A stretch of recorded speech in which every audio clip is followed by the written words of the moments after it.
Today we're going to pull some vines that we took off of one of my clients' plants, and we're going to reconstruct how a grape grows, and that will help us understand how we prune the grapevine every year. Alright, when you buy a grapevine from the nursery, it's going to look something like this.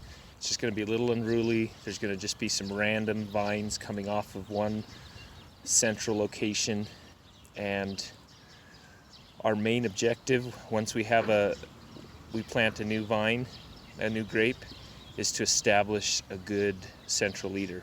So what you would do if you had a new grape like this is you would choose one of those vines and you'd stake it up vertical.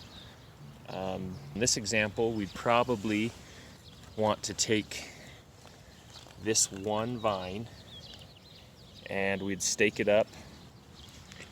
Let's say that you've established a nice straight leading vine, and then each year that vine is going to put on some lateral growth, and that lateral growth sometimes will grow up to 20 feet in a single season.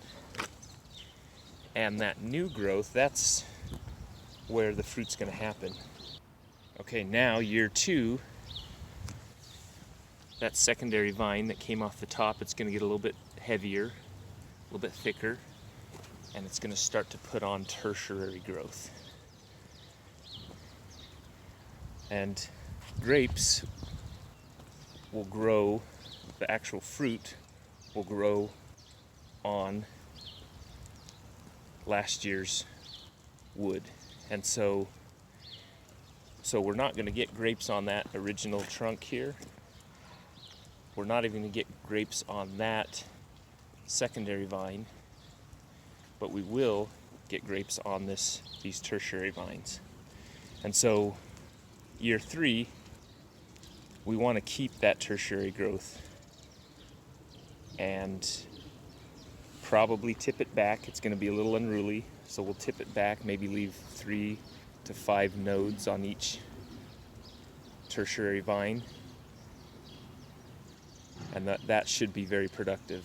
Now, what will happen the following year is we'll start to get 4th level growth. And then all of a sudden that tertiary growth has 4th level growth all over the place. And this is when I get phone calls saying, my grape's out of control, what do I do? And in reality, what needed to be done was this vine needed to be taken out completely, because it's now no longer productive. It will produce a lot of grapes, but all those vines are competing for light and they're shading each other out. Okay, so I showed you an example of what happens as the grape matures. Now I'm going to show you what needs to happen every year in order to prevent the vine from getting out of control. So what we've got here, we've got the primary trunk that was established year 1, nice and sturdy, nice and straight. Year 2, we had secondary vine that grew tertiary vines. And as you can see here, I laid down a new secondary vine parallel with the 3-year-old vine.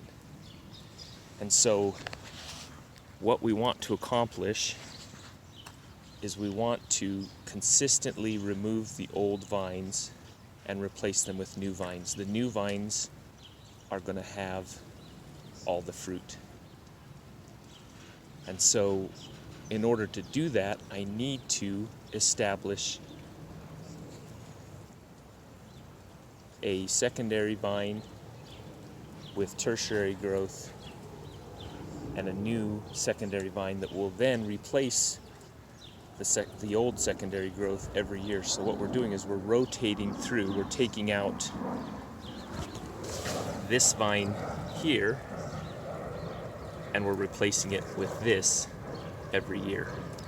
And so what's going to happen is at each one of these nodes we could potentially get fruit all the way along the center, And then we can also get fruit coming off of those tertiary vines at every node. And you can see I actually tipped back all those nodes so they don't get too long, because we don't want them to compete for light. We want each and every vine to have enough sunlight to fully ripen that fruit.